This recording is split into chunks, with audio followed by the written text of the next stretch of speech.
ততক্ষণে আল্লাহ পাকের নবী আল্লাহর হাবিবি রাহমাতুল লিল আলামিন ফিরে এলেন। নবী আমার ফিরে এসে বললেন, মান ফাজ্জা হাদিহি বিওয়ালাদিহা আও কামা ক্বালা আলাইহিস সালাম। দয়ার নবী মুহাম্মদুর রাসূলুল্লাহ সাল্লাল্লাহু আলাইহি ওয়াসাল্লাম ওই পাখিটাকে মাথার উপরে চক্কর কাটতে দেখে সাহাবীদের বললেন, ও আমার সাহাবীরা, কে তোমরা এই পাখির বাচ্চা পেড়ে নিয়ে এসছো? এই পাখিটাকে কে কষ্ট দিচ্ছ তার বাচ্চাকে তার থেকে আলাদা করে দিয়ে?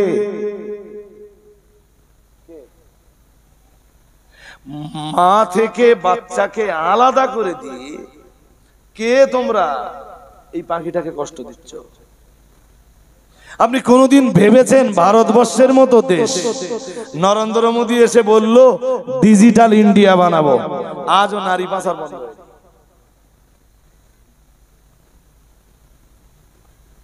আর নারী যারা পাচার করে নিশ্চয়ই এরা মায়ের থেকে বাচ্চাকে আলাদা করে? হ্যাঁ না বলেন? এখনো আমাদের দেশে বাচ্চা পাচার বন্ধ হয়নি, বেবি পাচার, বেবি কিডন্যাপ। বাচ্চা, ধনী লোকের একটা বাচ্চা গুন্ডারা ধরে নিয়ে গেল, বলল 20 লাখ টাকা দরকার। বাচ্চাটা 15 দিন 20 দিন আটকে রাখলে, তারপরে ওর বাবা মা বাচ্চাটাকে জিন্দা পেল না মুর্দা পেল শুধু পরের গল্প। একটা পাখি থেকে কেউ তার বাচ্চাকে আলাদা করে দেবে, হযরত মুহাম্মদ সাল্লাল্লাহু আলাইহি ওয়াসাল্লাম এটাও মেনে নেননি। সুবহানাল্লাহ। আর একটু মন খুলে বলেন, সুতরাং কিডন্যাপ যদি বন্ধ করতে হয় তা ইসলামী শাসন দরকার। নারী পাচার যদি বন্ধ করতে হয় ইসলামী শাসন দরকার।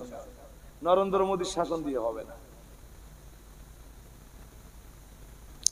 হাজিরিনে মজলিস, গভীরভাবে বুঝবার ব্যাপার, উপলব্ধি করার ব্যাপার। এরপরে রাসূলুল্লাহ দেখলেন একটা পিপিলিকার বস্তি, অরা করিয়াতান নামলি। এরপরে রাসূলুল্লাহ একটা পিপিলিকার বস্তি দেখতে পেলেন। হ্যাঁ, মাঝখানে বললেন যাও ওর বাচ্চাটা ওর বাসায় ফিরিয়ে দিয়ে এসো। সুবহানাল্লাহ। এরপরে দেখলেন একটা পিপিলিকার বস্তি, আহরাকাতহা, কেউ একজন ওইটা জ্বালিয়ে দিয়েছে। আগুন দিয়েছে কোথায়? আরে পিপিলিকার বাসা টাসা বোঝেন না, অনেক পিঁপড়ে ঘুরে বেড়ায়, তো মনে হয় যে সাহাবীদের এক একজনকে কামড়েছে আর পুরো বস্তিটা জ্বালিয়ে দিয়েছে এক সাহাবী। আল্লাহ পাকের নবী যখন এই অবস্থায় এই পিপিলিকার বস্তিটা দেখতে পেলেন, মুহাম্মদুর রাসূলুল্লাহ সাল্লাল্লাহু আলাইহি ওয়াসাল্লাম আল্লাহ পাকের নবী বললেন, ও আমার সাহাবীরা, কে তোমরা পিপিলিকার বস্তি জ্বালিয়েছো? একজন সাহাবী দাঁড়িয়ে বললেন, আমি। মুহাম্মদুর রাসূলুল্লাহ সাল্লাল্লাহু আলাইহি ওয়াসাল্লাম আল্লাহ পাকের নবী বললেন, লা ইয়ামবাগি লিআহাদিন আইয়ুআযযিবা বিন-নার ইল্লা রাব্বুন নার আও কামা ক্বালা আলাইহিস সালাম। মুহাম্মদুর রাসূলুল্লাহ সাল্লাল্লাহু আলাইহি ওয়াসাল্লাম বললেন, আগুন দিয়ে শাস্তি দেওয়ার অধিকার কারোর নাই। সুবহানাল্লাহ।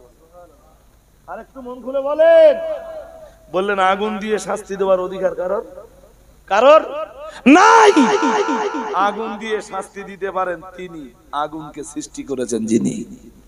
ওয়ালা তাকরাবুজ জিনা ইন্নাহু কানা ফাহিশাতাও ওয়া সাবিলা। মহান আল্লাহ বললেন, শোন বান্দা, জিনা করা তো দূরের কথা, জিনার ধারে পাশেও তুই যেতে পারবি না। যে কাজগুলো একজন মানুষকে আস্তে আস্তে ক্রমে ধাপে ধাপে জিনার দিকে এগিয়ে দেয়, না না না না না, সেই কাজগুলিও বান্দা তোরা করতে পারবি না, সেই কাজের ধারে পাশেও তোরা যেতে পারবি না।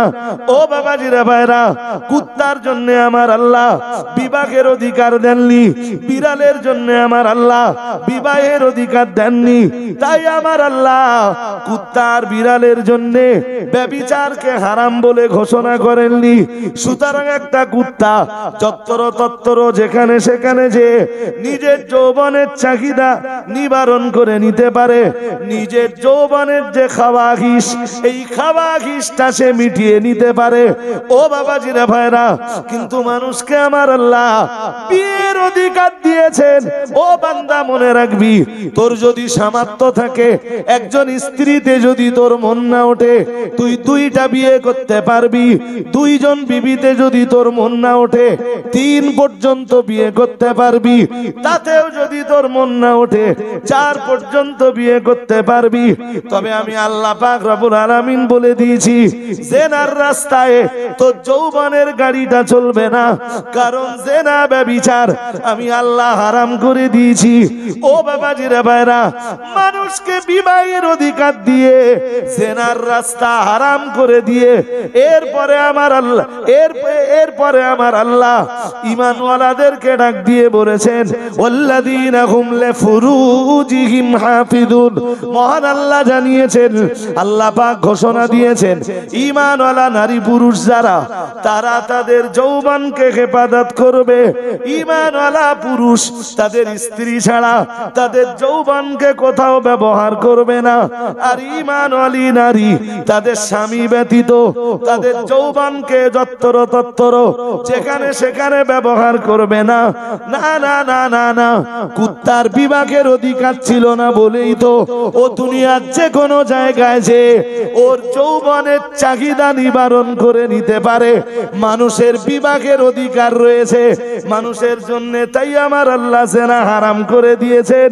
এরপরেও যদি মানব মণ্ডলী, এরপরেও যদি মানুষ, এরপরেও যদি নর নারী জেনা আর ব্যভিচারে লিপ্ত হয়, যত্তর তত্তর যেখানে সেখানে যদি নিজের যৌবনের চাহিদা নিবারণের চেষ্টা করে, তাহলে মানুষের সাথে আর কুত্তার সাথে তফাৎ থাকলো কোথায়? ওয়াফাদ্দাল্লাহু আলা কাসীরিম মিম্মান খালাকনা তাফদীলা। মহান আল্লাহ জানিয়েছেন, শুধু তাই নয়, আমি আল্লাহ তামাম সৃষ্টির উপরে আদম সন্তানকে মর্যাদা দান করেছি। আরেকটু মন খুলে বলেন। ওই হয় বাড়ি যান, হইলে চেল্লানো বন্ধ কর। এখনো আশপাশে ঘুরতেছে, তারপর কি তো হবে? খিচুড়ি, খিচুড়ি দিলে এসব ফেরেশতার একটা থাকতো না। আমরা যে খিচুড়ি দেয়নি এখনো, এইটা আমাদের অপরাধ। এর সব ফেরেশতা খিচুড়ির ফেরেশতা। এখনো কিছু মাটি আশপাশে আছে যারা মোবাইল গেম টেম খেলতেছে আশপাশে। বিদায় দেওয়ার সময় এর ভিতরে ঢুকে পড়বে, মাল ঝেড়ে নেবে, চলে যাবে।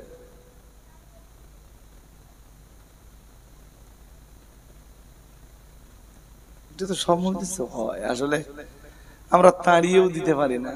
হয়তো এটাও ঘটে থাকবে যে তার বাবা চাঁদা দেবে, যদি আমরা তার খিচুড়ি না দেই, ওর বাবা হয়তো বললো 5 বছর চাঁদা দেব না আমার ছেলের জন্য। আমি নিজের চোখে দেখেছি আর নিজ কানে শুনেছি, বলে 5000 টাকায় 2 গোস্ত। দ্যাটস মিন সবাই চাঁদা দিয়েছে 5000 টাকা। আর বিরিয়ানির ওই কত কথা বলে কে, শালা চামড়ায় মারি দেবো কিন্তু। বাদরামি করার জায়গা পাচ্ছ না, না?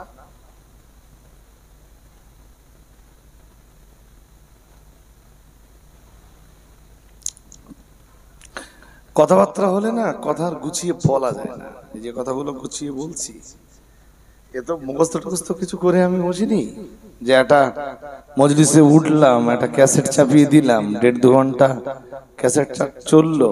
আমি যাওয়ার সময় ক্যাসেটটা অফ করে দে, সুইচটা অফ করে দে, মোডটা অফ মোডে দিয়ে আমি বাড়ি চলে গেলাম। বিষয়টা এরকম না।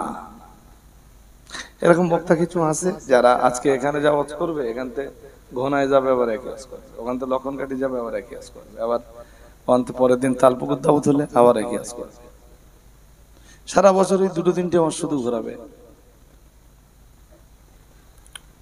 আমি আপনাদের একদম কি বলি বলেন তো, যেমন আপনারা শুনবেন ঠিক ধাপে ধাপে সেই রকম কিছু আলোচনা কোরআন হাদিস দিয়ে রাখবার নিয়ত করেছি। আল্লাহ মঞ্জুর করুন, বলুন আমিন। সবাই একটু মিলেমিশে বলেন না আমিন। তো আল্লাহ আমাদেরকে আমাদের ব্যাপারে বলেছেন, ওয়াফাদ্দালনাহুম আলা কাসীরিম মিম্মান খালাকনা তাফদীলা। মহান আল্লাহ জানিয়েছেন, আমি তামাম সৃষ্টির উপরে মানব মণ্ডলীকে মর্যাদা দান করেছি। তার মানে যে বিজ্ঞান বলছে মানুষ বাদত থেকে,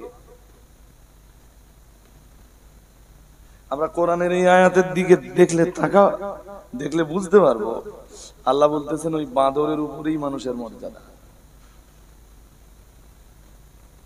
শুধু বাঁদর না, আল্লাহর যত মখলুক আছে তামাম মখলুকের উপরে মানুষের মর্যাদা। সুবহানাল্লাহ বলুন, আর একটু মন করে বলুন। আর মানুষ জঙ্গল থেকে আসেনি, মানুষের আদি বাড়ি জঙ্গল না, মানুষের আদি বাড়ি আল্লাহর জান্নাত। আর একটু জোর করে বলো, মানুষের আদি বাড়ি কই? জোরে বলেন। হ্যাঁ, আমরা জান্নাত থেকে আসছি, আবার আমাদের টার্গেট থাকবে আমরা যাব কোথায়। কোনো কথা না, জান্নাতে যেতেই হবে। জান্নাতে যাওয়ার জন্য আমাদের যা করা দরকার, আল্লাহ যে কাজগুলো দিয়েছেন সে কাজগুলো করতে হবে।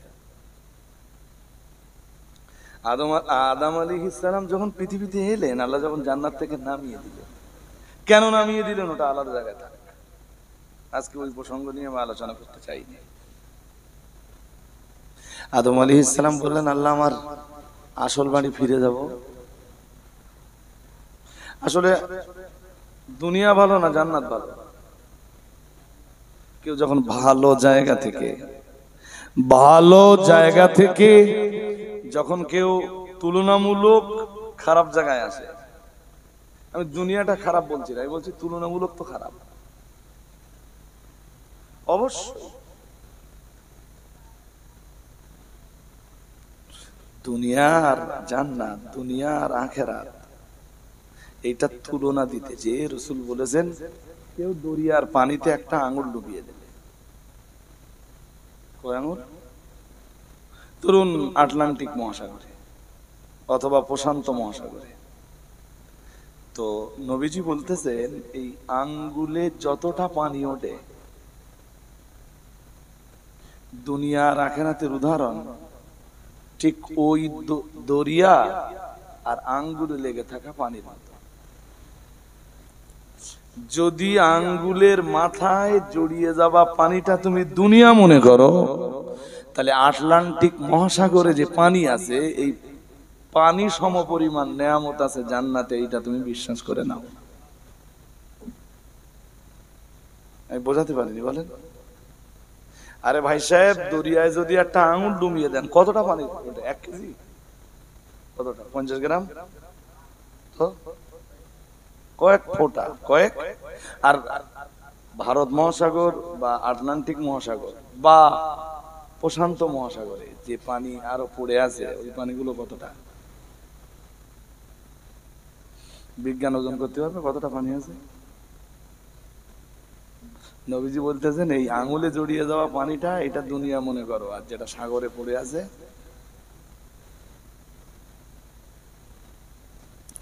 আল্লাহ পাকের নবী আদম আলাইহিস সালামকে আল্লাহ পাক যখন জান্নাত থেকে দুনিয়ায় নামিয়ে দিয়েছেন, হযরত নবী আদম আলাইহিস সালাম যখন তিনি তার স্বাভাবিক অবস্থানে ফিরে এলেন, আল্লাহকে ডাক দিয়ে বললেন, আল্লাহ আমার আসল বাড়ি জান্নাতে ফিরে যাব।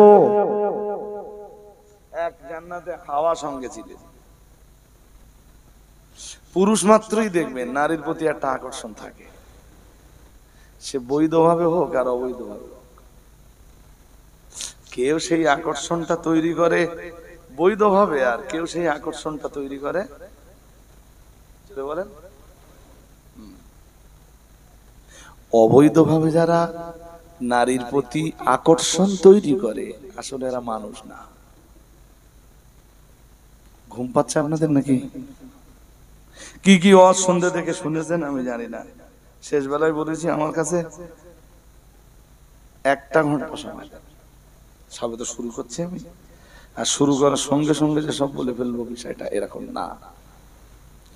নারীর সঙ্গে একটা বৈধভাবে সম্পর্ক করা যায়, আর একটা হ্যাঁ, বিয়ে না করে লোকের মেয়ে নিয়ে ঘুরে বেড়াবো। এই প্রবণতার কিছু ছেলে আছে না নেই? এত আস্তে বলতে চান? এরা না ভীষণ নিকৃষ্ট চরিত্রের। এরা যদি ভাবে যে আমার এই জায়গাটা কি আছে, আমার এই জায়গাটা কেতনা নোংরা, যে আমি লোকের মেয়ে নিয়ে ঘুরে বেড়াচ্ছি।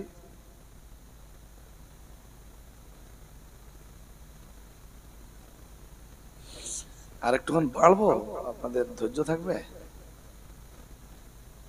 হ্যাঁ না বলতে হবে, তাহলে একটু বাড়ি। এক ধাপ এক ধাপ বুঝলে অনন্তপুরের মানুষেরা বুঝে যাবে। যদি বলেন কি মারবেন, পৃথিবীতে আল্লাহ কোরআন দিয়েছেন সকলের অধিকার প্রতিষ্ঠা করতে। সুবহানাল্লাহ। পৃথিবীতে সবার অধিকার আছে। যে ভিখারি তারও একটা অধিকার আছে। কিসের অধিকার? আপনি জিজ্ঞেস করতে পারেন কিসের অধিকার? অনেক অধিকার।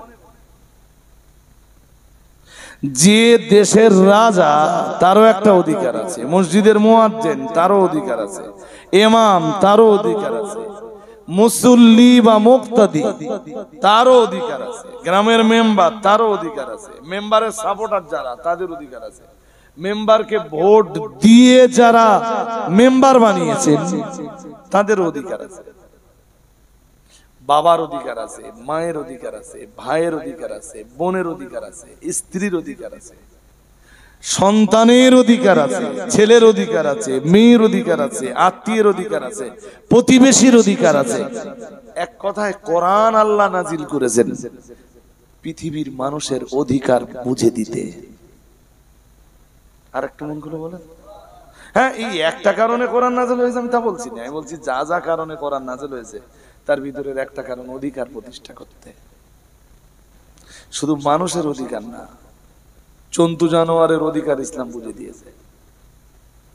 একটা কুকুরের কতটা অধিকার, বিড়ালের কতটা অধিকার, ছাগলের কতটা অধিকার, গরুর কতটা অধিকার। এই কারণে একটা গরুকে আপনি অকারণে লেটুতে পারবেন না। বুঝতে পারছেন না? একটা বিড়ালকে অকারণে আপনি লেটুতে পারবেন না।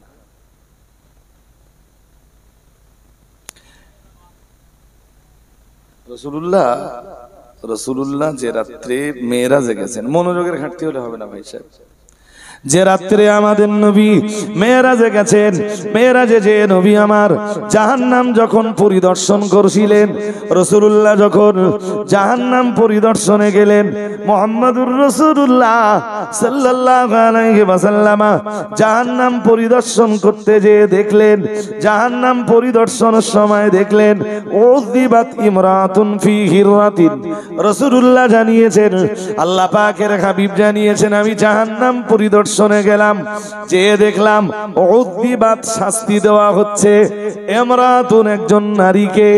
সাহাবারা যেন বললেন, হুজুর ওই মহিলাকে কোন কারণে শাস্তি দেওয়া হচ্ছিল? মুহাম্মদুর রাসূলুল্লাহ সাল্লাল্লাহু আলাইহি ওয়াসাল্লাম বললেন, ওই মহিলাকে শাস্তি দেওয়া হচ্ছিল ফি হিররাতিন একটা বিড়ালের কারণে। কিসের কারণে? হ্যাঁ, ওই মহিলা বিড়ালের অধিকার নষ্ট করেছে। কার অধিকার? জোরে বলো। বিড়ালের। তাহলে মানুষের অধিকার নষ্ট করলে আপনার কি হতে পারে আপনি ভাবেন? নবীজি বললেন, আমি মেরাজের রাত্রে যে দেখলাম একজন মহিলাকে খুব শাস্তি দেওয়া হচ্ছে। সাহাবীরা বললেন কেন? নবীজি বললেন কেন? ফি হিররাতিন এক বিড়ালের কারণে। আল্লাহ পাকের নবী বললেন, হুজুর একটু ডিটেইলস আমাদেরকে শোনান। মুহাম্মাদুর রাসূলুল্লাহ সাল্লাল্লাহু আলাইহি ওয়াসাল্লাম, আল্লাহ পাকের নবী বললেন, ও আমার সাহাবীরা মনে রাখো, আমি মুহাম্মাদুর রাসূলুল্লাহ সাল্লাল্লাহু আলাইহি ওয়াসাল্লাম বলছি, ওই রমণী, ওই নারী, ওই মহিলা রবাতা তাহা বিড়ালটাকে বেঁধে রেখেছিল। কি করেছিল? বেঁধে রেখেছে। ওই বেঁধে রাখা পর্যন্ত কি শোধ? না, রাসূল আরেকটু বললেন লা হিয়া আতামাতাহা ওয়ালা সাকাতাহা, বিড়ালটাকে ক্ষুধা নিবারণের খাবারও দেয়নি আর পিপাসা নিবারণের পানিও। শুনছেন সবাই?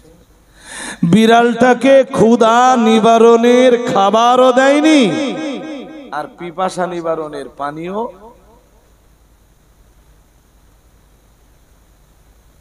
তার মানে ক্ষুধার সময় খাবার খাওয়া, ওটা মানুষের যদি অধিকার হয়, পশুরও অধিকার আছে।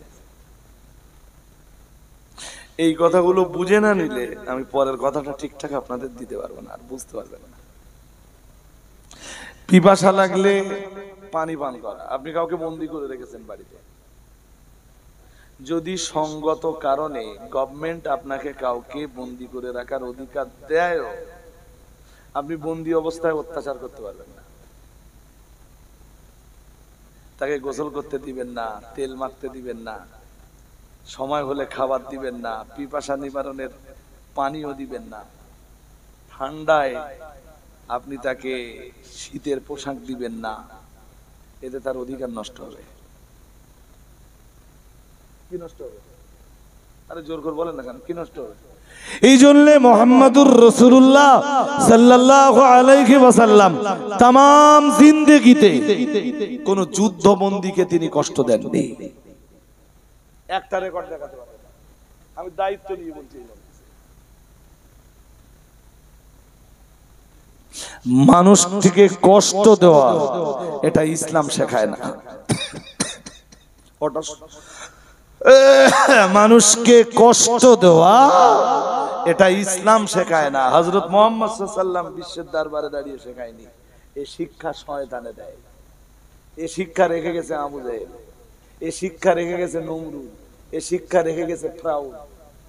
আজকে মুসলমান ঘরের সন্তানেরা ফিরাউনের শিক্ষা নেয়, শয়তানের শিক্ষা নেয়, নমরুদের শিক্ষা নেয়, শয়তান আবু জেহেলের শিক্ষা নেয়। মুহাম্মদ সাল্লাল্লাহু আলাইহি ওয়াসাল্লামের শিক্ষা এরা বাস্তবায়ন বলেন কোনো কারণ নেই। নিজের ছোট ভাইরে ধরে মারে, রক্ত ঝরল। কোথায় ওয়াজ করব, কি ওয়াজ করব, কোথায় যাব, সব আছে মুসলিমদের মাঝে। আজকে কোরআন নেই। আমাদেরকে তাকান, এই যে শুধু মাথা নিচু করে বসে থাকবেন হবে না, সব আছে, কোরআন নেই। মসজিদ আছে, মাদ্রাসা আছে, এরপরে জলসা জুলুস আছে, মানুষ মরে গেলে জানাজা আছে, কবর জিয়ারাত আছে, সবরেসানি আছে। মানুষের ভিতরে নেই কি নেই? এইটা আল্লাহ এমনি দিয়েছেন। এটা তো এখন হয়ে গেছে শুধু মরা মানুষদের জন্য পড়বার একটা বই, পড়ে মরা মানুষদের দিলে ওরা কবরে আরামে থাকবে, আর জেন্দারা যা পারে করে। মদ, সুদ, জেনা, ব্যভিচার, অন্যায়, অত্যাচার, অবিচার, জুল সব চলছে, কোনো সমস্যা নেই। আবার জলসা জুলুস হলেও সেখানেও আমরা আছি ইনশাআল্লাহ।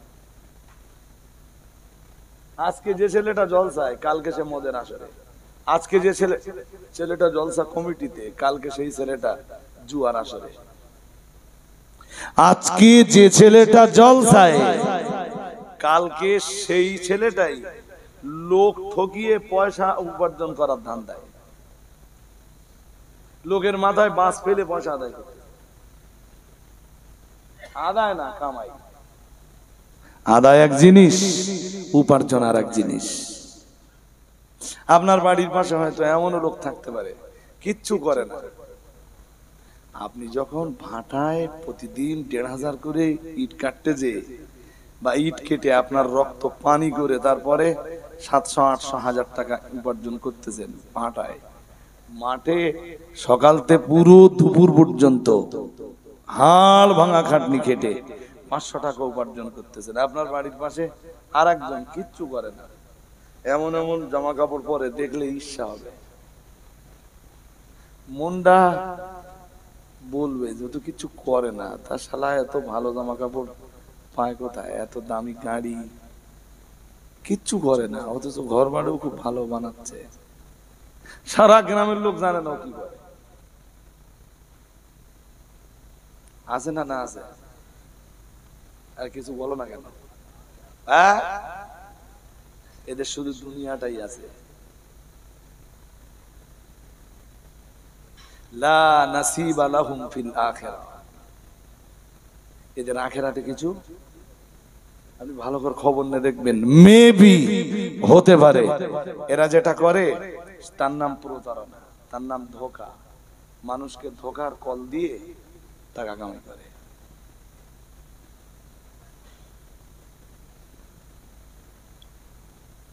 কিছু বলতেছেন কেউ নাকি? বলেন বলেন। ভালো বলিস তো, আপনারা কেউ কিছু বলতেছেন না বললে ও লোক একটা কিছু বলেছে, তা আপনারা আর কেউ কিছু বলবেন? বিশেষ হচ্ছে না? আমার কথা বিশ্বাস করুন, আমি তো দেখেছি রেলে যারা আপনাদের অনন্তপুর, মাঠমিয়া, বাগন্ডির যেসব লোকেরা হকারি করে, আমি তো ধরেন 2008 ধরেন না, কামেল টাইডে 8-6-4 2004 থেকে 2022 কত বছর হলো? 2004 থেকে 2022 18 বছর। 18 বছর রেলের যাত্রী ছিলাম। প্রথম 4 বছর কলকাতা আলিয়ায় পড়াশোনা করতাম, গেছি। তারপরে চাকরি পাবার পরে তো ডেলি সন্ডালি, শুধু ছুটির দিনগুলো বাদে। আমি তো দেখেছি যে হকার ভাইরা, আমার মাঝে মাঝে দেখে কষ্ট হতো, আল্লাহ আপনি তো আমার অনেক ভালো রেখেছেন, আমি তো এই কাজ করতে পারতাম না। বিশ্বাস করুন, ইট ভাটায় যখন কাউকে খাটতে দেখি আমার চোখ দিয়ে পানি বার হওয়ার মতো কন্ডিশন হয়। আল্লাহ এই কষ্ট তো আমি করতে পারতাম না, আপনি আমাকে অনেক ভালো রেখেছেন। সত্যি বলছি, হাড় ভাঙা পরিশ্রম যখন কাউকে করতে দেখি আমার চোখে পানি এসে যাবার মতো কন্ডিশন। সারাদিন রেলের হকারি করে কোনোদিন 400 টাকা উপার্জন, কোনোদিন 500 টাকা, কোনোদিন 700 টাকা, কোনোদিন 800 টাকা, কোনোদিন আবার 1000 টাকা হয়ে যায়। বেচা কেনার উপরে কথা, রাইট। কোনোদিন হয়তো মাল কেনার পরে 5 ঘন্টায় বিক্রি হয়ে গেল, আবার কোনো দিন দেখা গেল রাত 10টা বেজে গেছে, মাল তখনও ওই ঘাড়ে করে নিয়ে ঘুরে বেড়াচ্ছে। আপনাদেরকে আমি একটা ভালো পরামর্শ দিচ্ছি আজকে। আমি বলছি আপনাদের পয়সা না হালাল। আপনি এই যে পরিশ্রম করে পয়সা উপার্জন করছেন, আপনার পয়সা হালাল হালাল হালাল। আর হালাল উপার্জনকারীদেরকে আমার আল্লাহ খুব পছন্দ করে। আপনার এখন কাজ কি? এই হালাল উপার্জনের পাশাপাশি শুধু 5 বার নামাজটা আপনি আদায় করুন। মিথ্যা কথা মোটেই বলবেন না, একদম বলবেন না, একদম না। মাল যদি নাও বিক্রি হয়, ভাই আমার মাল বিক্রি নেই, তুমি যা দাম বলেছো ওই দামে আমার মাল বিক্রি নেই, এইটা বলার দরকার নেই যে লস করে তো দিয়ে দিলাম। ব্যবসাদাররা মাঝে মাঝে না এরকম বলে ভাই কেনা দামও হয়নি আমার, অথচ ওর ভিতরে লাভ আছে। আমি এই বিষয়গুলো নিয়ে যদি আরো ডিসকাস করি হয়তো আপনাদের ধৈর্য থাকবে না, তাই আমি লম্বা করছি না। আপনাদের বলছি, আপনাদের খাটুনি সত্যি আমি সম্মান জানাই, আপনাদের পরিশ্রমকে আমি সম্মান জানাই। আমি জানি কত কষ্ট করে দুটো পয়সা আপনাদের উপার্জন হয়। আপনাদের জন্য জান্নাত পাওয়া না খুব সহজ, কারণ ইবাদতের জন্য শর্তই হলো হালাল খেতে হবে। কি খেতে হবে? জোরে বলেন। হারামখোর যদি সারা রাত ধরে তাহাজ্জুদ পড়ে, ও তাহাজ্জুদ আল্লাহ দিবে না। হারামখোর যদি 5 ওয়াক্ত না প্রতিদিন 10 ওয়াক্ত করে পড়ে, তবু আল্লাহর নামাজ বলুন না। হারামখোরের ইবাদত আবার কবুল হয় নাকি? যদি বলেন দলিল, আমার কাছে দলিল আছে, বাট সেই দলিল দেওয়ার সময় নেই। শুধু এতটুকু বলছি, যারাই হাড় ভাঙা পরিশ্রম করে আপনারা উপার্জন করেন, আপনারা ভালো আছেন, ভালো থাকুন। শুধু ইবাদতটা ফাঁকি দেন না, মিথ্যা কথা বলেন না, কিবত করেন না, পর নারী পর স্ত্রীর দিকে কুনজরে তাকান না, হ্যাঁ, লটারির দোকানে যান না, সন্তানগুলোরে মানুষ বানান, ওদের হাতে কোরআন তুলে দেন, ওদেরকে 5 বার নামাজ দেন। আপনাদের জন্য জান্নাত পাওয়া খুব সহজ। এরা যারা চিটিংবাজি করে উপার্জন করছে না, এরা কখনোই জান্নাত পাবে না। হাজিরিনে মজলিস, মনে রাখুন, প্রিয় নবী মুহাম্মদুর রাসূলুল্লাহ সাল্লাল্লাহু আলাইহি ওয়াসাল্লাম, আমার আল্লাহর নবী জানিয়ে দিয়েছেন, মেরাজের রাতে আমি যখন জাহান্নাম পরিদর্শনে গেলাম, দেখলাম একজন নারীকে শাস্তি প্রদান করা হচ্ছে একটা বিড়ালের কারণে। আল্লাহ পাকে নবী বললেন, আল্লাহর হাবিব বললেন, ও আমার সাহাবীরা মনে রাখো, ওই রমণী রবাতা তাহা বিড়ালটাকে বেঁধে রেখেছিল, লাগিয়া তামাতাহা বিড়ালটাকে সে খেতে দেয়নি, ওয়ালা সাকাতাহা রাসূলুল্লাহ জানিয়েছেন বিড়ালটাকে সে পানিও দেয়নি। বলুন নাউজুবিল্লাহ।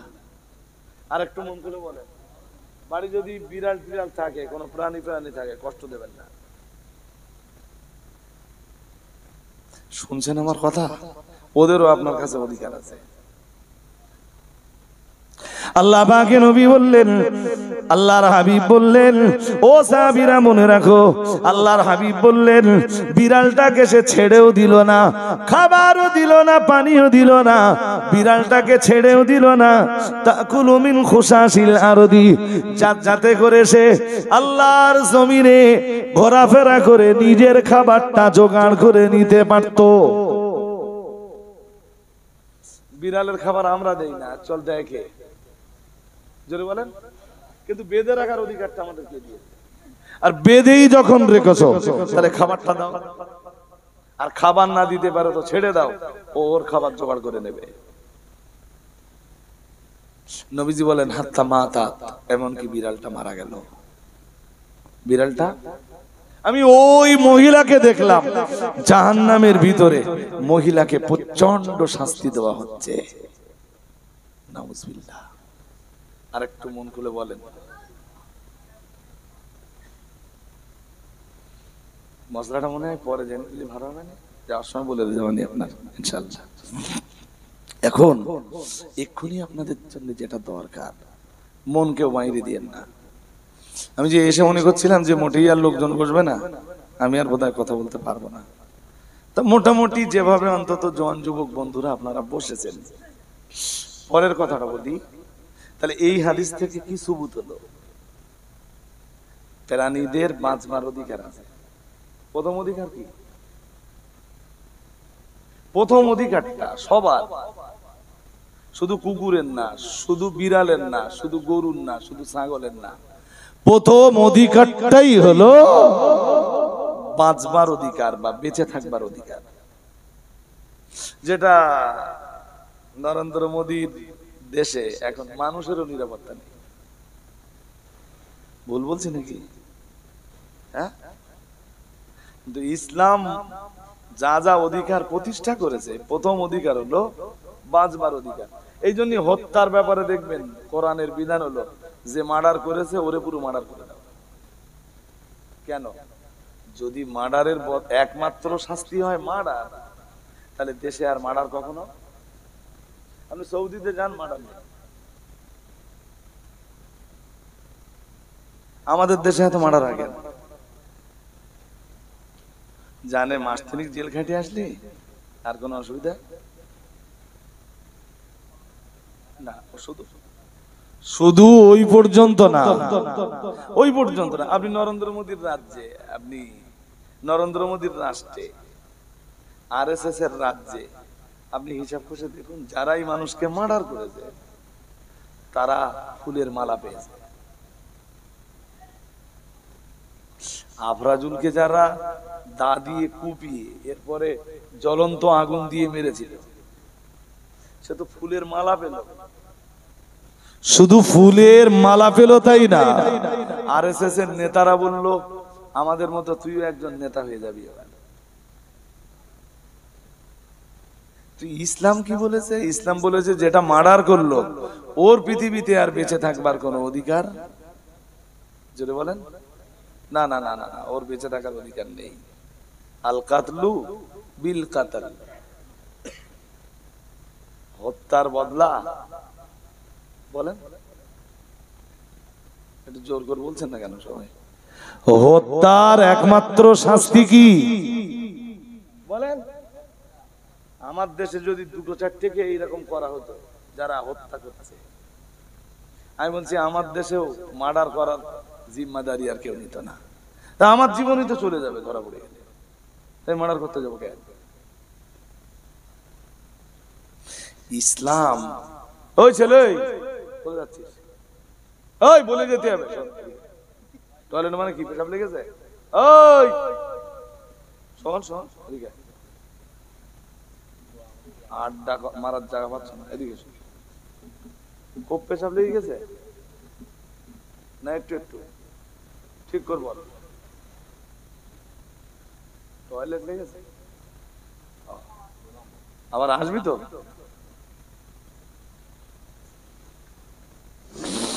হাজরিনে মাজলিস নেই নেই, আমাদের দেশে সেই ব্যবস্থাপনা নেই। কোরআন কি বলেছে?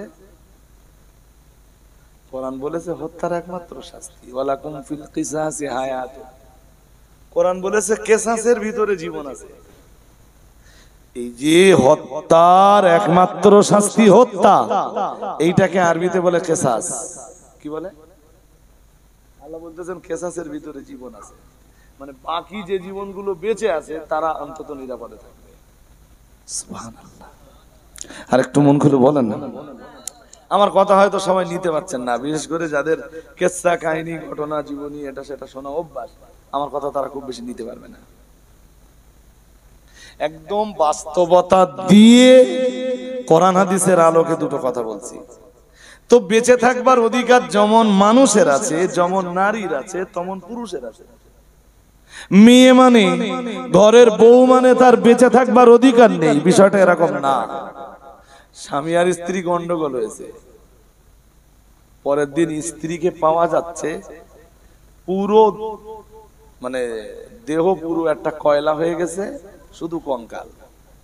মানে রাত্রে বেলায় শ্বশুর পরিবারের লোকজন মিলে ওর গায়ে আগুন জ্বালিয়ে দিয়েছে।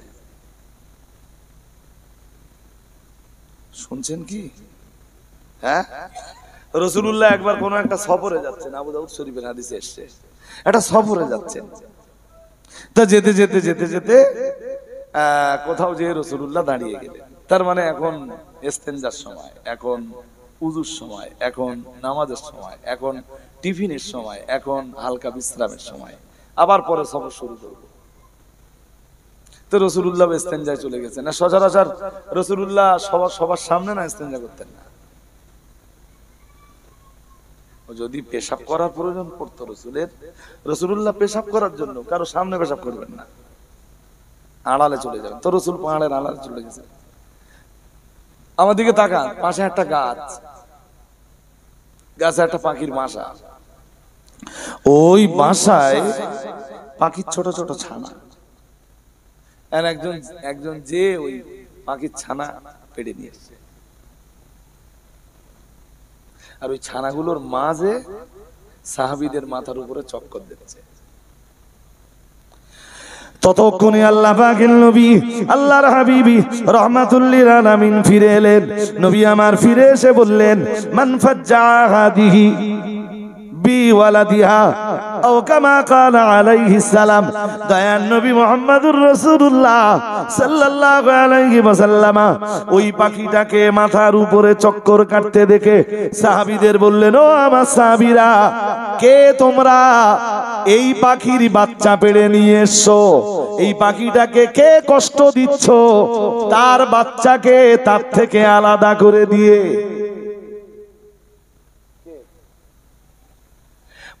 মা থেকে বাচ্চাকে আলাদা করে দিয়ে কে তোমরা এই পাখিটাকে কষ্ট দিচ্ছ?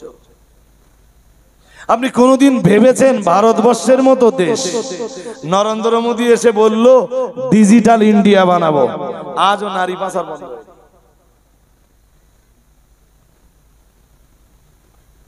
আর নারী যারা পাচার করে নিশ্চয়ই এরা মায়ের থেকে বাচ্চাকে আলাদা করে? হ্যাঁ না বলেন? এখনো আমাদের দেশে বাচ্চা পাচার বন্ধ হয়নি, বেবি পাচার, বেবি কিডন্যাপ। বাচ্চা, ধনী লোকের একটা বাচ্চা গুন্ডারা ধরে নিয়ে গেল, বলল 20 লাখ টাকা দরকার।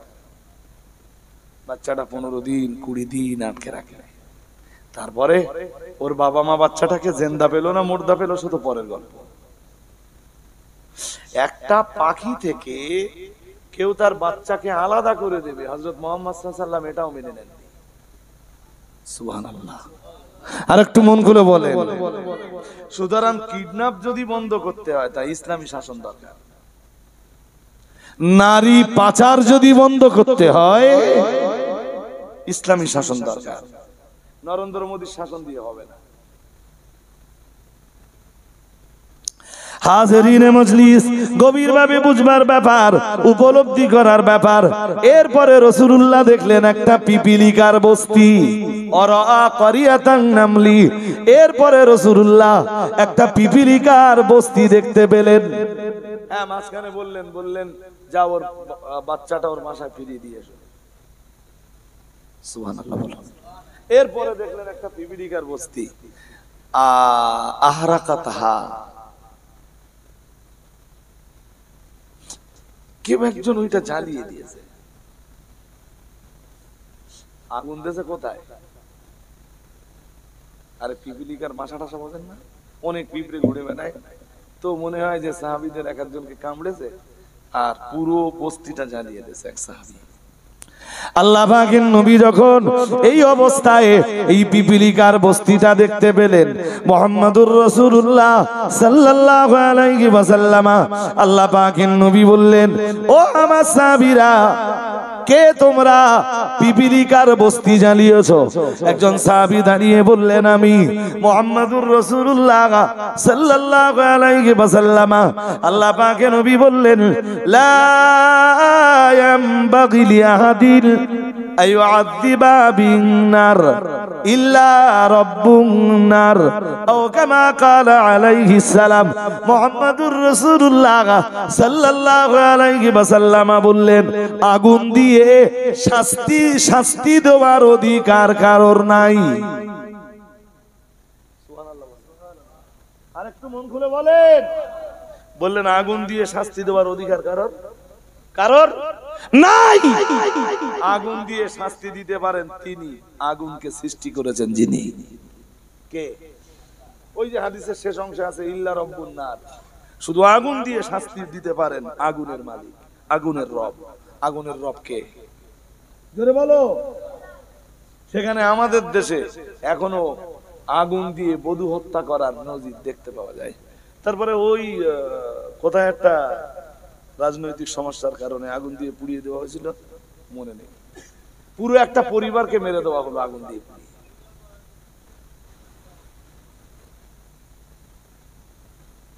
আমার কথা কি বুঝতেছেন?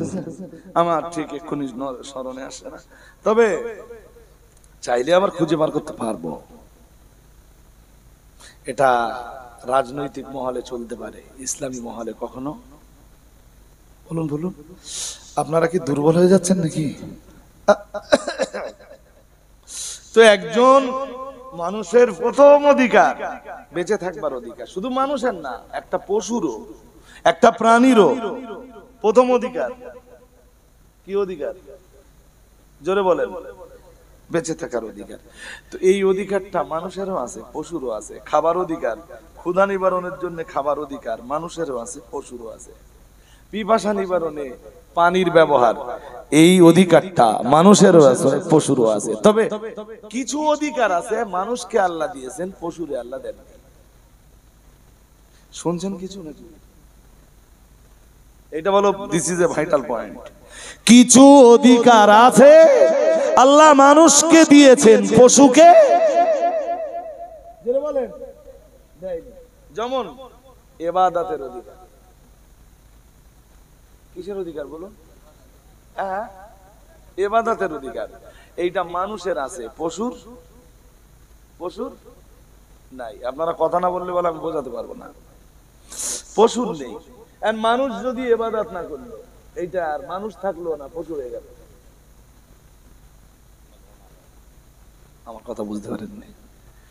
এই ইবাদত করার যে অধিকার, এইটা মানুষের আছে না পশুর আছে? মানুষের আছে। মানুষ এই অধিকারটা পাবার পরেও অধিকারটা কাজে লাগালো না। সে পশু থাকলো, সে মানুষ থাকলো না, পশু হয়ে গেল। আসতে বলতে বলতে। আর কোরআন তাই বলেছে। আমার আয়াত পড়ে বলবার মতো সময় নেই। তা করতে গেলে ওই এশার নামাজ পড়ে বসতে হবে, আর 12টা পর্যন্ত আমার একাই বলতে হবে। বললে প্রত্যেকটা কথা ডিটেইলস আপনাদের কাছে তুলে ধরা যাবে, নইলে তো পসিবল না। মানুষ পশু হয়ে যায় কখন? যখন তার ভিতরে ইবাদত। হ্যাঁ, বছরে একবার দুবার যাচ্ছে ঈদের ময়দানে।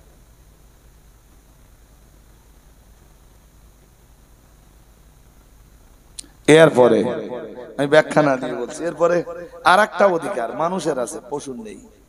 আপনারা বলেন দেখি।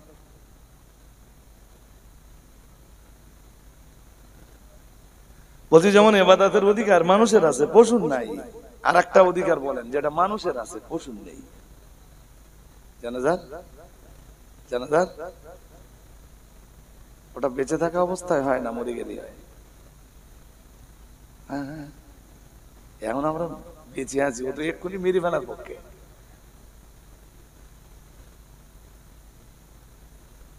আমি বলবো যেটা খুব কমন একটা ব্যাপার। মানুষকে আল্লাহ আর একটা অধিকার দিয়েছেন যেটা পশুকে দেননি, সেটা হলো বিবাহ করার অধিকার। কিসের অধিকার? আমাদের এলাকায় কোনোদিন শুনেছেন যে গরুর বিয়ে হচ্ছে? হ্যাঁ না, কিছু বলেন। শুনেছেন কখনো? ঘুম ভাব নাকি আপনাদের? হ্যাঁ, কুত্তার বিয়ে হচ্ছে শুনেছেন? হাসতেছেন কেন? বিয়ে কাদের হয়? মানুষের হয়। এই বিয়ের অধিকারটা কোথায় পেলাম? এই যে আমার দিকে তাকান, মাথা নিচু করে বসে থাকলে হবে না ভাই। এই যে এই কোরআনের সূরা নিসার 3 নম্বর আয়াতে আছে আল্লাহ বিয়ের অধিকার দিয়েছেন। আরো আয়াত আছে, আমি সেসব আয়াত বলতে চাচ্ছি না। শুনছেন?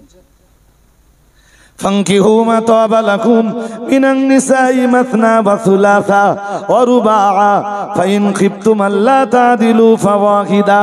মহান আল্লাহ জানিয়েছেন, এ দুনিয়ার পুরুষের দল, তোমাদের পছন্দ মতো হালাল মেয়েদের ভিতর থেকে। কোন মেয়েদের ভিতর থেকে? তোমাদের পছন্দ মতো হালাল মেয়েদের ভিতর থেকে। হারাম মেয়ে হলে হবে না, বুঝেননি? হারাম মেয়ে হলে চলবে না। কেউ যদি বলে, কোন ছেলে যদি বলে যে আমার পছন্দ হয় আমার খালামা, ছোট মতন একটা খালামা আছে, বললাম আমার ওইটা পছন্দ হয়, চলবে না। কারণ খালামাকে বিয়ে করা, যদি বলেন, তাই আল্লাহ বলতেছেন হালাল মেয়েদের ভিতর থেকে পছন্দ মতো তোমরা 2, 3, 4 পর্যন্ত বিবাহ করো। আল্লাহ পাক রব্বুল আলামিন জানিয়েছেন ফাইন খিফতুম আল্লা তা'দিলু ফাওয়াহিদা। মহান আল্লাহ জানিয়েছেন যদি তোমাদের ভয় হয় চারজন বিয়ে করলে সবার সাথে সমান আচরণ করতে পারবে কিনা? তিনটা বিয়ে করলে সবার সাথে সমান আচরণ করতে পারবে কিনা? দুইটা বিয়ে করলে সবার সাথে সমান ব্যবহার করতে পারবে কিনা? এই ভয়, এই আশঙ্কা যদি তোমাদের ভিতরে কাজ করে, আল্লাহ পাক রব্বুল আলামিন জানিয়েছেন আল্লাহ তাদিলু ফাওয়াহিদা, মহান আল্লাহ জানিয়েছেন তবে তোমাদের মতো পুরুষদের জন্য একটা বিবাহ। আর একটু মন খুলে বলেন আমাদের কয়টা? হ্যাঁ, আপনি যদি বলেন যে আপনার শক্তি আছে, সামর্থ্য আছে সব দিক দিয়ে, আপনি 2, 3, 4 পর্যন্ত। তো আমাদের দেশে অধিকাংশ ক্ষেত্রে যারা 3-4টি করে করে, হ্যাঁ ধরেন বাড়ি অনন্তপুর, মাইন্ডে নেন না, জানেন ক্যানিং এ যে 6 মাস থাকলে ওখানে যে একটা বিয়ে করলে ওখানকার বউ রেখে এবার অন্ধেরে চলে গেল।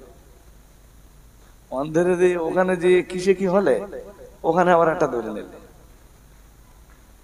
বুঝতে পারেন? এইরকম কিছু পার্টি আছে না গ্রামে গ্রামে? আমার গ্রামে এরকম 2-1টা আছে। তার যে ক্ষেত না বিয়ে, এরকম ভাবে আঙুল গুনতে হবে,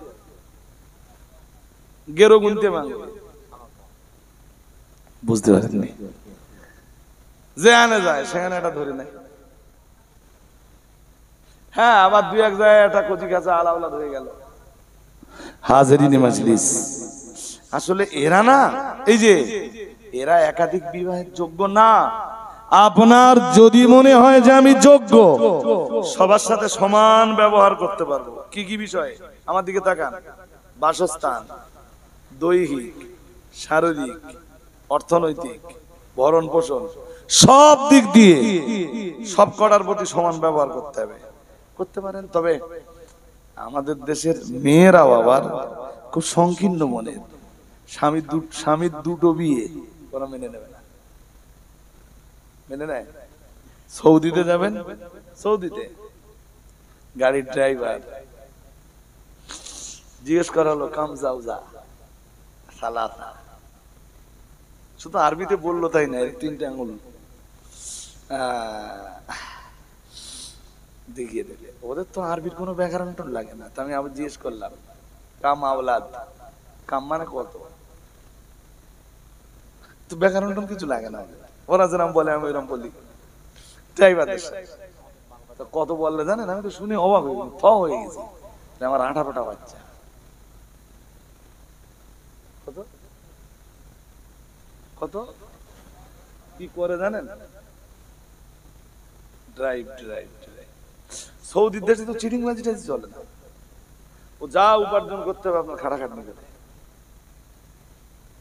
18টা বাচ্চা, 3টে বউ, তার দেহ টেহ যা আছে, আমি বলতাম যে এখনো হওয়ার মতো দেহ। হাসতেছেন কেন? তো হাসিস কথা না, বয়স, তাকাত এখনো যা আছে। আসলে সৌদির আবহাওয়া, ওই যে গরম আবহাওয়া না, উষ্ণ আবহাওয়া, যাই হোক আল্লাহ ওদের আওলাদে বরকত দান করুন, বলেন আমিন, বলেন না? আর আমাদের আলাওলাদ যত কম তত ভালো।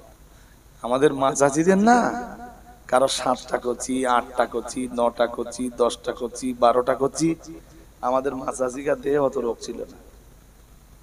আর আমরা যেগুলো নিয়েছি কচি কটা, তাহলে একটা। তোমার ভাবির শরীর বিরাট খারাপ।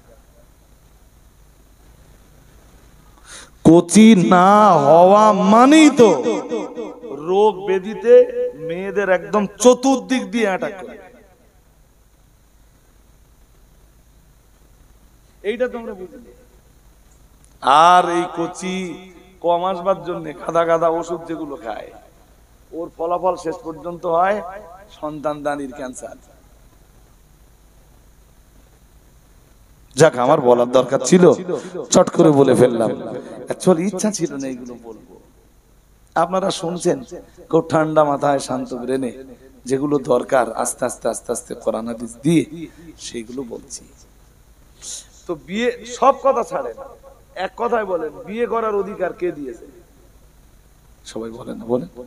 আল্লাহ দিয়েছেন, বিয়ের অধিকার প্রতিষ্ঠা করেছেন হযরত মুহাম্মদ সাল্লাল্লাহু আলাইহি ওয়াসাল্লাম। আর একটু মন খুলে বলেন, কেউ যদি বলে আমি বিয়ে করব না,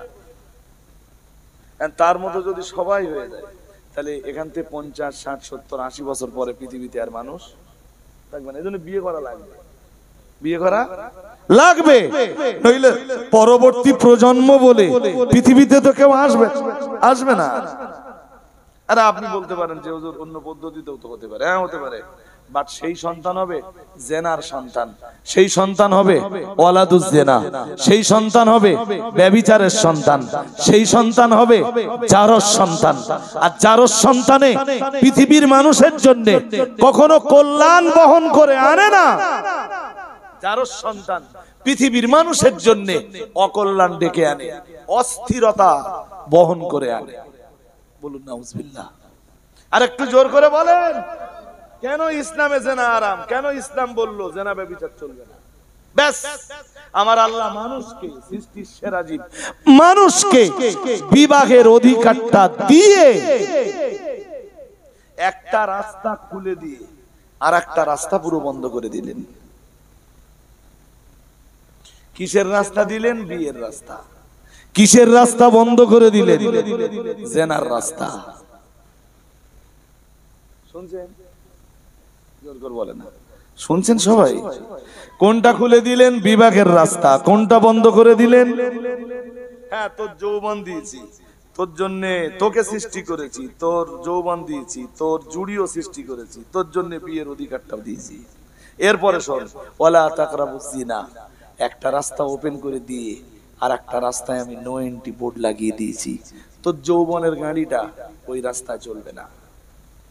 তুই মনে করলেই কারোর মেয়ে নে পার্কে ঢুকতে পারবি না, মনে করলেই কারোর একটা মেয়ে নিয়ে তুই হোটেলে ঢুকতে পারবি না, মনে করলেই তোর মনের ভিতরে উদয় হলেই তুই মাটিয়া সোনাগাছির মতো নোংরা জায়গায় যেতে পারবি না।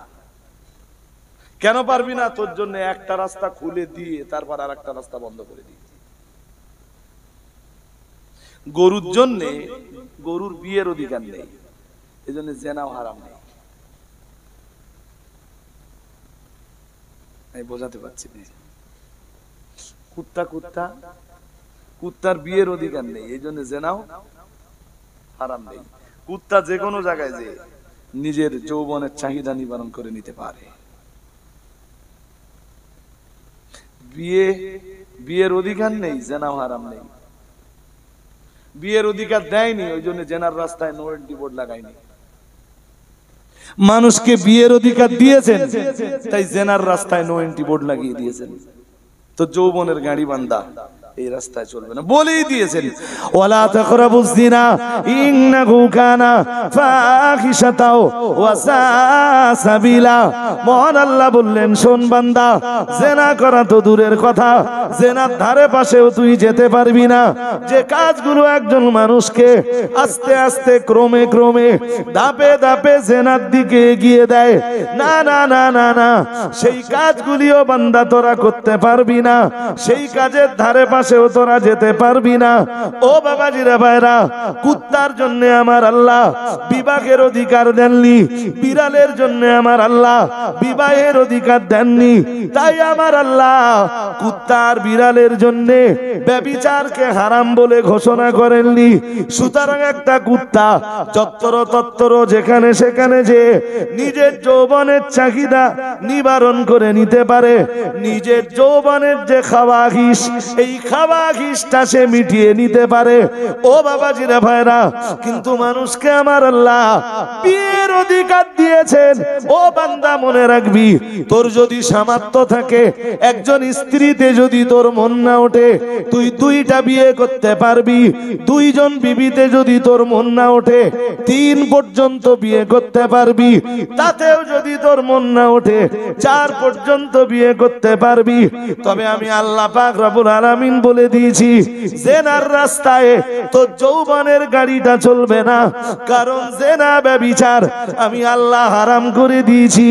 ও বাবাজিরা ভাইরা, মানুষকে বিবাহের অধিকার দিয়ে জেনার রাস্তা হারাম করে দিয়ে এরপরে আমার আল্লাহ ঈমানওয়ালাদেরকে ডাক দিয়ে বলেছেন ওয়াল্লাযীনা হুম লিফুরুজিহিম হাফিজুন।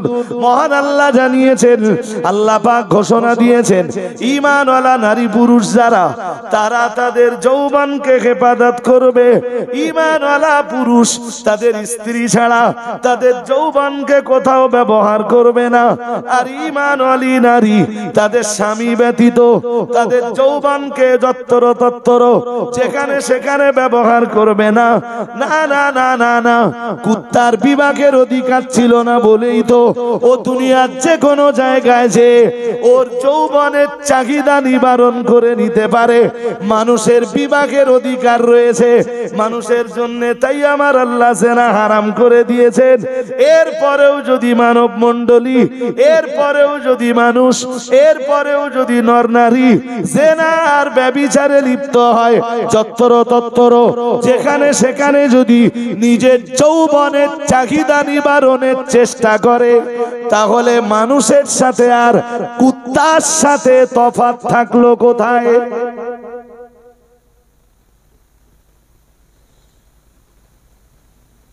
কি ভাই সাহেব, শুনছেন না ঘুম পাচ্ছে? 1:32 হয়ে গেছে। দ্যাটস মিন পুরো ওই যখন থেকে বলেছিলাম যে 1 ঘন্টা অজ করব, ঝাড়া 1 ঘন্টা অজ করে ফেলেছি। আমরা মানুষ না পশু? একটু জোর করে বলতে হবে। ব্যাস ব্যাস ভাই বন্ধু যারা বসেছেন, আপনাদের কাছে অনুরোধ, আচরণটা যেন মানুষের মতো হয়। ইনশাআল্লাহ বলুন, সবাই বলুন ইনশাআল্লাহ। অবৈধ ভালোবাসা আর প্রেম যদি কারো থাকে, আজকে নিয়ত করে নাও যে জীবনে এই কাজ আর করবো না।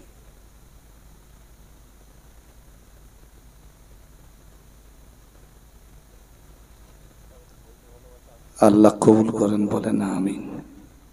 ভালোবাসার বৈধতা একটা রূপ আছে। নবীজি বলতেন আমি 4 জিনিস ভালোবাসি। কয় জিনিস? আরে কথা বলেন না কেন? 4 জিনিস।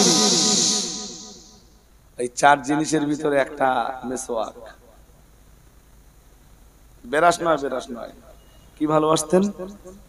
মেসওয়াক। 2 নম্বরে যেটা ভালোবাসতেন তার নাম তাআত্তুর। তাআত্তুর বলতে আতর ব্যবহার করা রাসূলের খুব পছন্দনীয় ছিল। 4 নম্বরে বলতেন 3 নম্বরে বলতেন আসসালাতু কুররাতু আইনিল্লি, বলতেন নামাজ আমার চোখের শীতলতা। আমি নামাজ পড়লে বা কাউকে নামাজ পড়তে দেখলে আমার চোখ ঠান্ডা হয়ে যায়। সুবহানাল্লাহ বলেন। অনেক রাত হয়ে গেছে ভাই, আমার ওয়াজের জন্য এত রাত ভালো না। কোরআন খুলে দেবেন এমনি, আগে তো বলে দেবেন যে আপনার এই আয়াত থেকে এই আয়াত করতে হবে। সব আয়াতের তাফসীর সবসময় তো মনে থাকে না, থাকবে কি? দেখবেন একটা আয়াত দেবেন, ওই এক আয়াত ইনশাআল্লাহ 1 ঘন্টা 1.5 ঘন্টা 2 ঘন্টা 2.5 ঘন্টা 3 ঘন্টা যতক্ষণ বলবেন করে দেবো ইনশাআল্লাহ। আবার যদি কোরআন খুলে নাও দেন, তাও যে কোরআন হাদিসের বাইরে কথা বলবো তা না, চেষ্টা করব বাঁধনের ভিতরে রেখে কিছু কথা আপনাদেরকে বলার। বাট এতটা রাত হজের জন্য, আর আমাদের এলাকার যা জলসা জুলুস দেখেছেন, সব 12টা 12:30 হার্ডলি 1টা, তার বেশি হয় না। ওই আমাদের দিকে আর কি, সুন্দরবনের কাছাকাছি ওইদিকে, তারপরে একদম দক্ষিণে ধরুন ঢোলাহাট। আমারে বলছে হুজুর আপনারা 3টেই টাইম। কটা? এদিন একটা দাওয়াত এসছে, সেদিন আমার এমনি 2টো দাওয়াত আছে অলরেডি লঙে। তা লোকালে করলে হয়তো কোনো রাত্রে 3টে করি, অধিকাংশ দিন 2টো। আর বাইরে যখন যাই তখন যেদিন খুব লোড থাকে 2টো, আর যেদিন কম থাকে সেদিন 1টা। ধরুন 5 ঘন্টা সফর করে যাব, আবার 5 ঘন্টা সফর করে ফিরবো। তা ডবল দাওয়াত সামলানো খুব কঠিন। তা সেদিন আমার এমনি লঙে দুটো দাউত আছে, তা ফোন করেছে সেই মন্দির বাজার থানার আশপাশের কোন এক গ্রাম থেকে, ফোন করে বলছে হুজুর অমুক তারিখে দাউত হয়, কত তারিখে তারা বললে। তা আমি ডায়েরি দেখে বললাম হবে না ভাই, তো হুজুর আপনার একদম শেষের দিকে দেবো, মানে কটায়? আমি ভাবলাম যে শেষ দিকে মানে খুব বেশি হলে রাত 2টো, ফজরের আগে শেষ হবে 4টে, আচ্ছা আবার সেটা চৈত মাস, তাহলে হুজুর আপনার আমরা 3:30টার দিকে ধরবো। কটা বলছে আধা ঘন্টা 45 মিনিট ওয়াজ করার পরে আজান হবে, আজান হয়ে এবার নামাজ হবে, নামাজ হয়ে আবার তাই বলছি ভাই আমি কি শেষ? তাহলে না হুজুর আপনি শেষ না, আপনার পরও আর একজন আছে। মানে আমি আখেরি হুজুর না, আমার পরও আর একজন। তাই ভাবলাম যে আমি 3:30 উঠবো, মানে 5:30 আমার ছাড়তে ধরেন 6টা বেজে যাবে, মাঝখানে নামাজ আছে, 6টা না বাজলো 5:30 তো বাজবে, 5:30টায় আর একজন যদি ওঠে কটা বাজবে?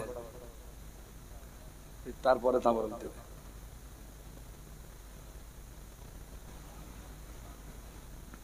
সহ্য করতে পারবেন? তা এমনি আমি এই এত রাত্রে ওয়াজ করা খুব বেশি পছন্দনীয় না।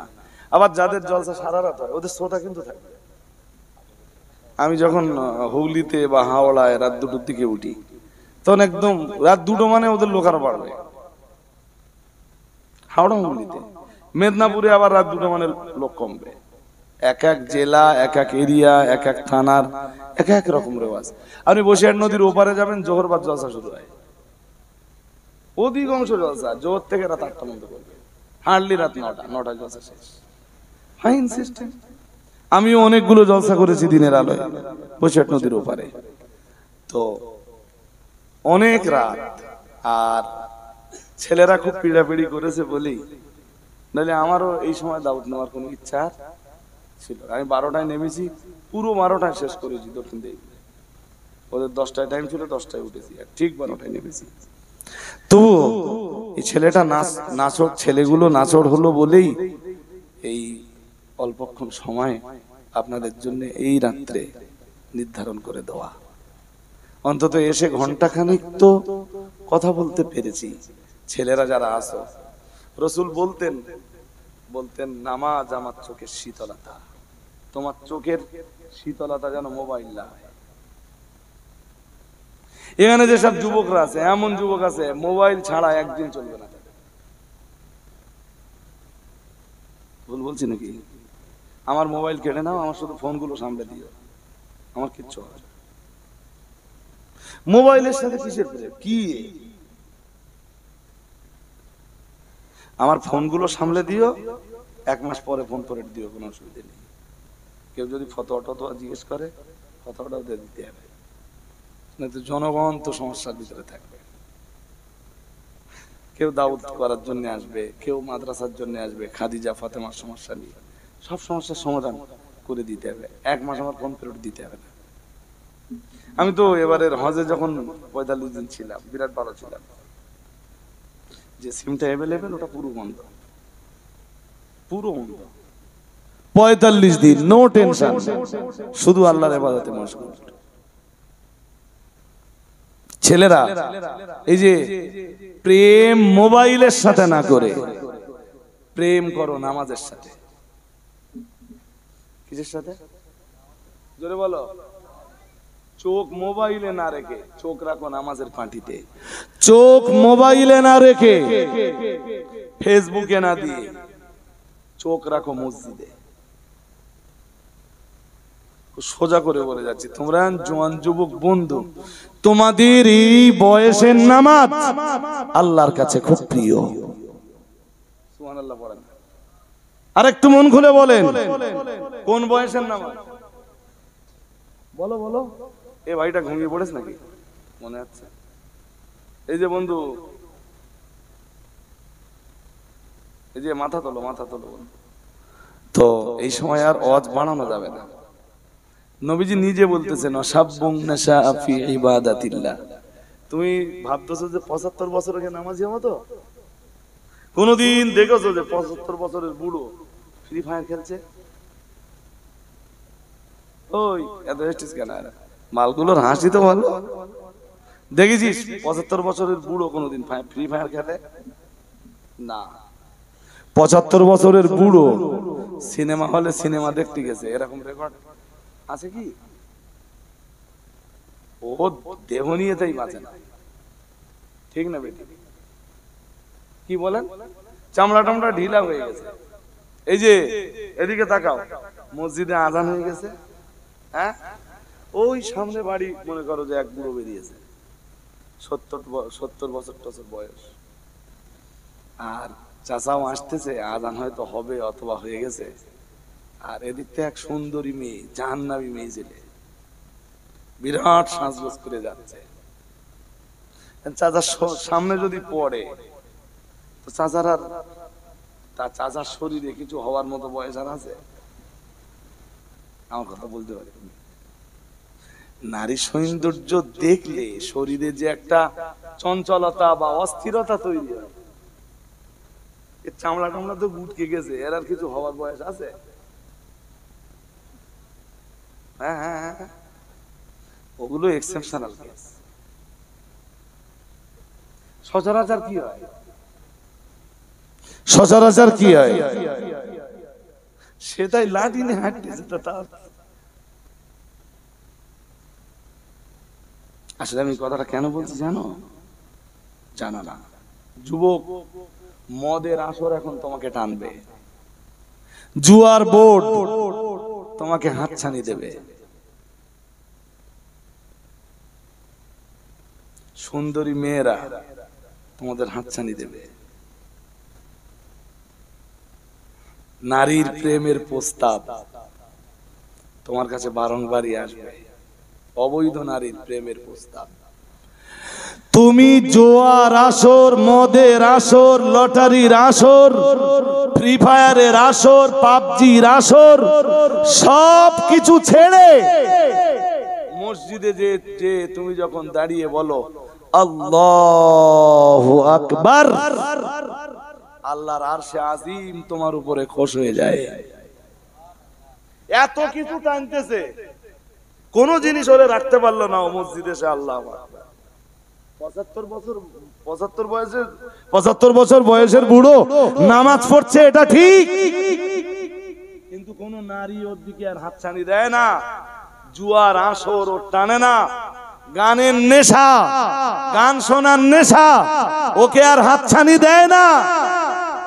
এখন নামাজ পড়া সহজ, নামাজ পড়া সহজ।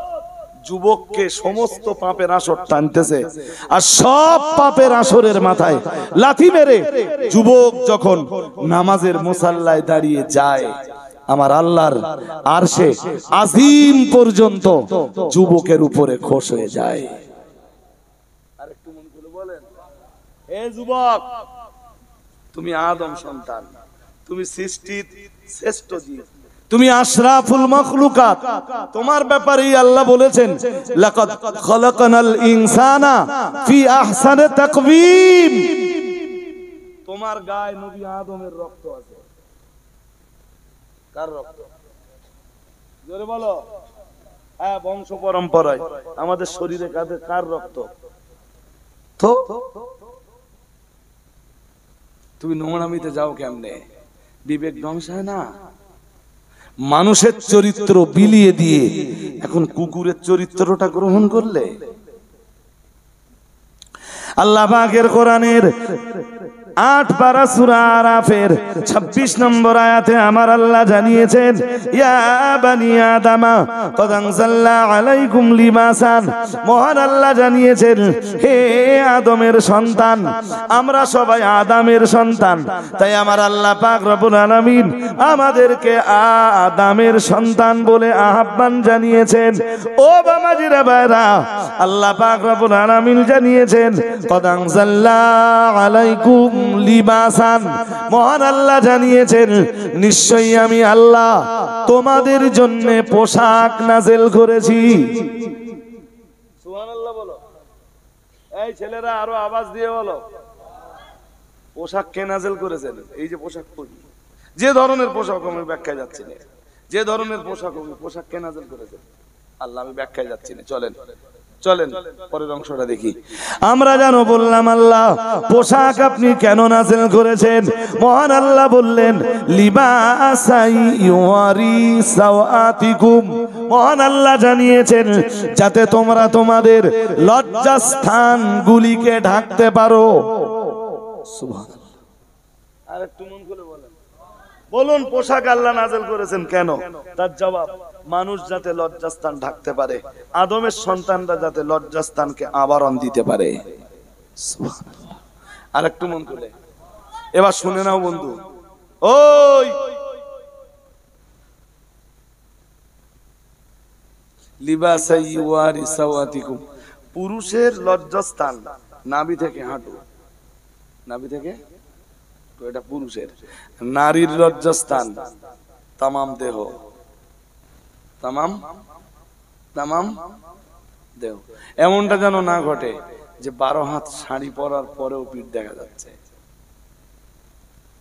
তাহলে পোশাক আল্লাহ যেই কারণে নাযিল করেছেন সেই উদ্দেশ্য আর সাধন হলো না।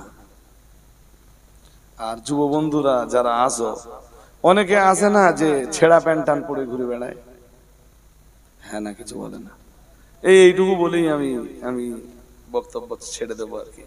দেখতে দেখতে তাই হয়ে গেছে 1:47, মোটামুটি 2টো নাগাদ মজলিস ক্লোজ করে দেব ইনশাআল্লাহ। তো ছেঁড়া প্যান্ট যারা পরে এদের রুচিতে কুলোয় কি করে আমি জানি না।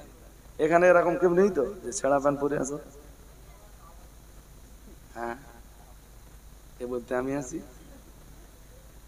মানে এ তো বেহায়ার বেহায়া না। তবে সত্যি কথাটা বলেছে, একটু বেহায়া মতন হলো, কি বলেন?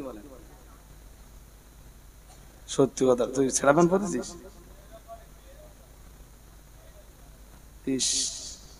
আচ্ছা, এই ছেঁড়া যে প্যান্ট, ও ছাড়া আরো 2-1 আছে ছেঁড়া প্যান্ট পরা। এই ছেঁড়া প্যান্ট যারা পরে, এই প্যান্ট গুলোর হাঁটুর উপরের দিকে ছেঁড়া বেশি না নিচের দিকে ছেঁড়া বেশি? একদিন ছিটতে ছিটতে ছিটতে ছিটতে ওরা আরো খারাপ জায়গায় চলে যাবে। কথা বুঝতেছেন না? ছিটতে ছিটতে আস্তে আস্তে কি উপরে উঠতেছ তো? হ্যাঁ না বলা না, ভুল হয়ে যাচ্ছে, এমন জায়গায় চলে যাবে। আমি তো খারাপ ভাষা কোনো মজলিসে বলি নে, এই জন্য আজও বলতেছি না। ওদের উদ্দেশ্য হলো ওইটাই যে মানুষকে একদিন ন্যাংটো করে দেওয়া। প্রথম যখন দেখেছিলাম, প্রথম দিকে প্যান্ট ছেঁড়া ছিল না, একটু হ্যাঁসলানোর মতো, মনে পড়ে আপনাদের? একটু কেরাম টাইপের জিন্সের প্যান্ট, তবে একটু কি, হ্যাঁ আমি ট্রেনে একদিন একটা জিজ্ঞেস করতাম, ভাই তোমার এই ফ্যান এরম ফেসে গেছে কি করে? ফেসে যাওয়া। বলছে না হুজুরে ফেসে যাওয়া না, তার মানে এরম কোম্পানি তৈরি করেছে এরম হ্যাঁসলানো টাইপের। তারপর আস্তে আস্তে আস্তে আস্তে দেখলো এখনকার সে ছেঁড়ার দিকে দেখার মতন নেই, বলে সে বিশ্রী ছেঁড়া। ভুল বলছি নাকি? হ্যাঁ, বিশ্রী ছেঁড়া। এখন বলো, এই যে দোস্ত, এই যে আমার দিকে মন দিতে হবে, নইলে আমি বেকার কোনো মজলিসে ওয়াজ করি না। এই ছেঁড়া প্যান্ট গুলো হাঁটুর উপরের দিকে বেশি ছেঁড়া, অথচ পুরুষের সতর বা পুরুষের জন্য ঢেকে রাখা ফরজ নাভি থেকে হাঁটু, নাভি থেকে হাঁটু। এই ছেঁড়া প্যান্ট কারোর ক্ষতি করুক আর না করুক, মুসলমানের বাচ্চাদের যে ক্ষতি করেছে এতে কি আর কোনো সন্দেহ আছে?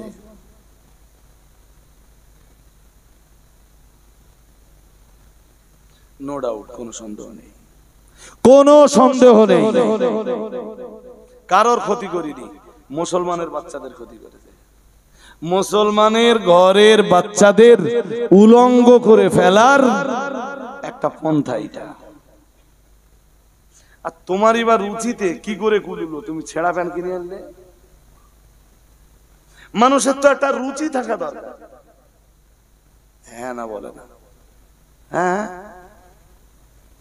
মানুষের একটা রুচি থাকা দরকার না? হ্যাঁ, আমি দোকানে গেছি জামার পিস কিনতে, একটা কালার দেখাচ্ছে, দোকানদার বলে এইটা দেখ। আরে দেখেন, ওটা আপনার রুচিতে কুলালো, আমার রুচিতে কুলায়, রুচি তো সবার সমান না।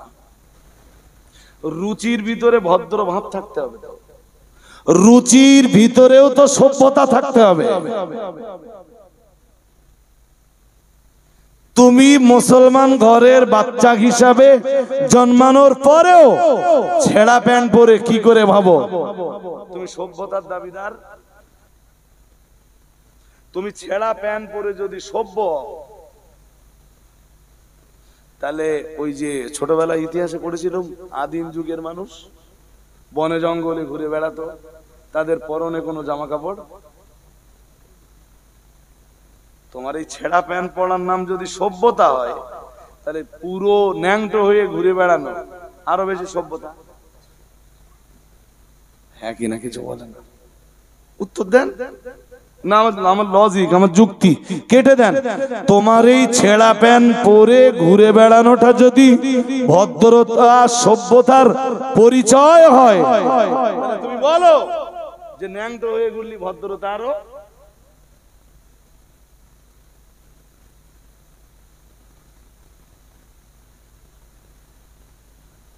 মাথায় কাজ করে না ভাই।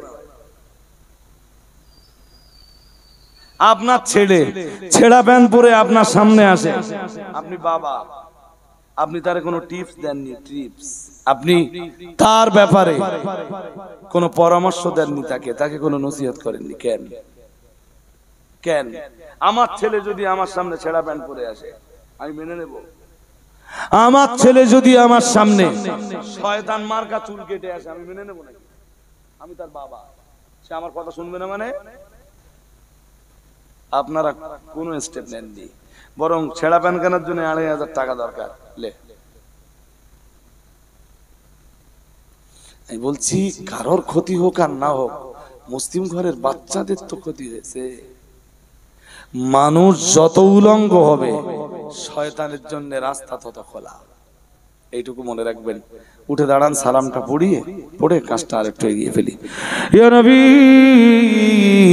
সালামু, ভক্তি ভরে পড়েন, ভক্তি ভরে পড়েন।